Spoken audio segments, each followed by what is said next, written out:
शापित पुआल का पुतला अचानक कुछ छात्रों के हमले का शिकार बन गया, लेकिन जैसे ही वे वहां से जाने लगे, उनमें से एक लड़के ने देखा कि पुतले के चेहरे पर अजीब और डरावने कीड़े रेंग रहे हैं। उसने तुरंत अपने दोस्त से एक बेसबॉल बैट मांगा और बिना कुछ कहे पुतले के सिर पर जोरदार वार कर दिया। इसके बाद वे सब गाड़ी में बैठकर वहां से निकल गए। लेकिन जो किसी ने नहीं सोचा था वो हुआ रात को नशे में धुत सांभा नाम का लड़का किसी अनजानी ताकत के खिंचाव में फिर से अकेले मक्के के खेत में लौट आया। इस बार पुतला पहले से ही उस पर नजरें गड़ाए हुए था। सांभा, जो कि काफी बेखौफ था, खेत में घुसा और एक टोकरा भरकर अंडे चुरा लाया। जाते जाते उसने पुतले को भी एक जोरदार लात मारी। उसे यह नहीं पता था कि अब उसकी असली मुसीबत शुरू होने वाली है। खेत में घूमते हुए उसने चौंक कर देखा कि वह फिर उसी पुतले के सामने आ खड़ा हुआ है। अब वह पूरी तरह घबरा गया था।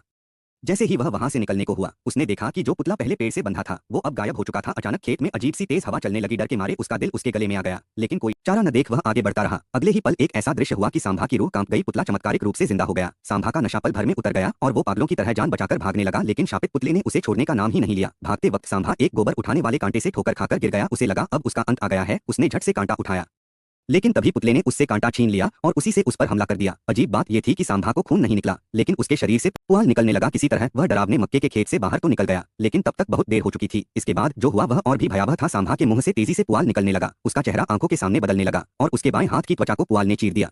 वो पूरी तरह से डर से पागल हो चुका था। पलक झपकते ही सुबह हो गई। दो छात्र खेत में खेलने आए तो उन्होंने देखा कि सांभा अब खुद एक पुआल का पुतला बन चुका था।